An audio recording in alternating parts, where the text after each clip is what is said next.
কাঁচা আমের টক ঝাল মিষ্টি চাটনি আমরা সবাই খুব পছন্দ করি। আসসালামু আলাইকুম everyone, this is Nusrat and welcome back to my channel মায়ের রান্নাঘর। সো আমার আজকের রেসিপিতে থাকছে কাঁচা আমের টক ঝাল মিষ্টি চাটনি। এই চাটনিটা এমনি এমনি খেতে এত মজার, এছাড়াও ভাতের সাথে অথবা খিচুড়ির সাথেও খেতে পারবেন। আর সাথে আছে গোটা রসুনের দারুণ একটা টেস্ট। এই চাটনি বানানো খুব ইজি, আর মশলাটা রেখেছি একদম সিম্পল। তবে চলুন দেখে নেওয়া যাক কাঁচা আমের মজাদার এই চাটনি রেসিপি। তো প্রথমে লাগবে কিছু কাঁচা আম, তাই প্রথমে কিছু কাঁচা আম নিয়েছি। এই কাঁচা আমগুলোর খোসাটাকে ছাড়িয়ে নিচ্ছি। আর খোসা ছাড়ানো হয়ে গেলে এভাবে গ্রেটার দিয়ে পাতলা করে স্লাইস করে নিচ্ছি। এতে করে তাড়াতাড়ি আমগুলো সেদ্ধ হয়ে আসবে। আর যদি এভাবে না পারেন, যে কোনো ছুরির সাহায্যে বা বটির সাহায্যে পাতলা করে স্লাইস করে নিতে পারবেন।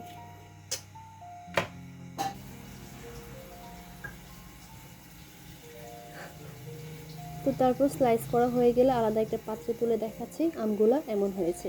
তো এবার চলে যাচ্ছি চুলায়।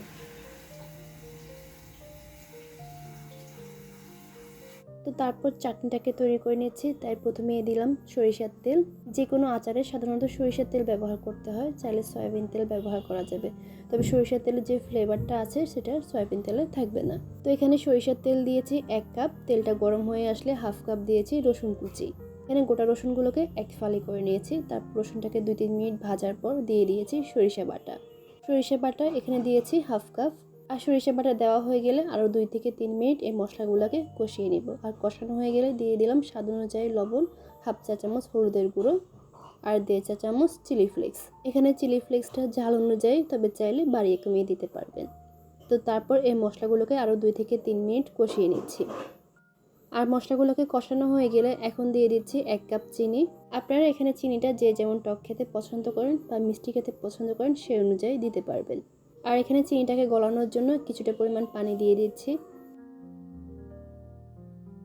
হাই হিটে রেখে পানি দেওয়া হয়ে গেলে এই চিনিটাকে মিশিয়ে নিব। আর মেশানো হয়ে গেলে কিছুক্ষণ নাড়তে হবে। আর নাড়তে নাড়তে যখন দেখবেন বলক চলে এসেছে, তখন আগে কেটে রাখা আমগুলো দিয়ে দিব। আম দেওয়া হয়ে গেলে একটু নেড়ে চেড়ে আমের সাথে চিনি শিরাটাকে মিশিয়ে নিচ্ছি। আর এই অবস্থায় চুলার আঁচ রাখতে হবে মিডিয়ামে। আর মেশানো হয়ে গেলে চুলার আঁচ লো টু মিডিয়ামে রেখে এই আমগুলোকে রান্না করব যতক্ষণ না আমটা একদম সেদ্ধ হয়ে যায়। এই অবস্থায় একটু পরপর নেড়ে চেড়ে এই আমটাকে টোটালি সেদ্ধ করে ফেলবো। আর আমটা যখন এমন সেদ্ধ হয়ে যাবে তখন দিয়ে দিচ্ছি আচারের মশলা।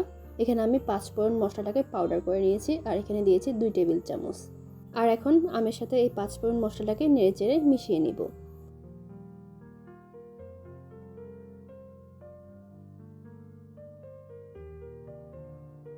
আর মেশানো হয়ে গেলে রেডি হয়ে যাবে কাঁচা আমের টক ঝাল মিষ্টি চাটনি।